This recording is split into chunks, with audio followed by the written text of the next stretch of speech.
Good morning. So today I'm going to show a watering system. It's a passive watering system that I use to feed some bigger plants that you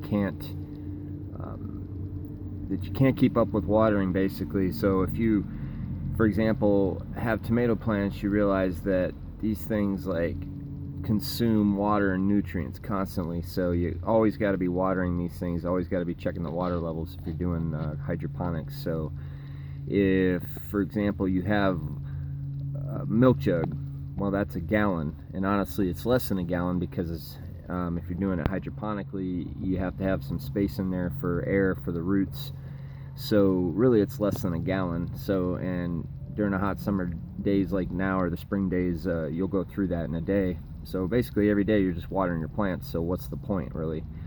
So without further ado, this is a system. I'm going to call this a Sonoran Syphon System because I haven't seen anybody do this yet, but you know, maybe they have, but not like I'm doing it. So here's what it looks like.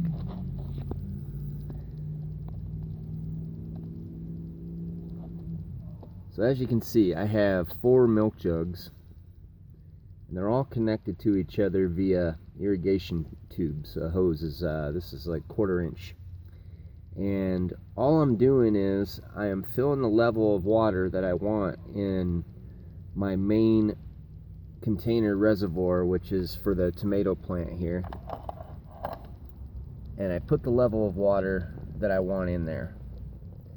And then I fill up all the other ones, and as I'm doing that, I connect them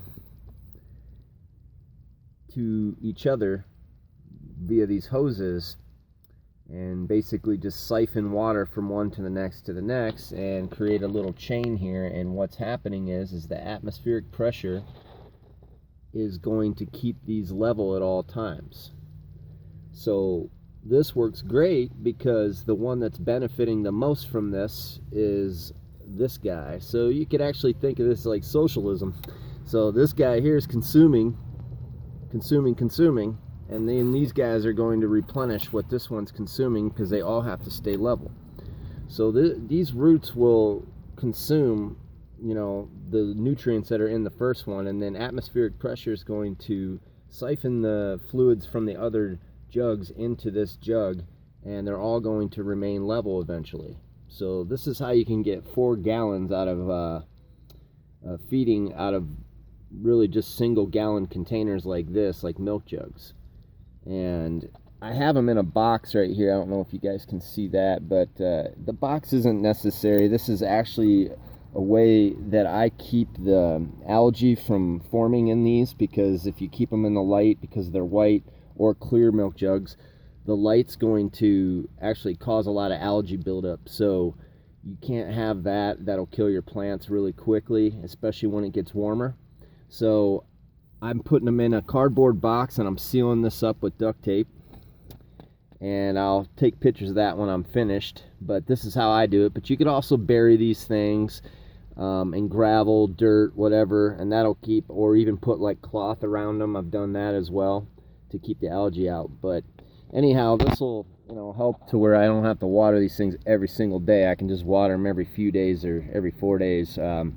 And if you got bigger containers like these guys, and you connect one to the next, I mean, look, now you have, you know, 4 or 5 gallons per container. And if you connected a couple, then, you know, you got 10 to 15 gallons watering your plant passively using atmospheric pressure.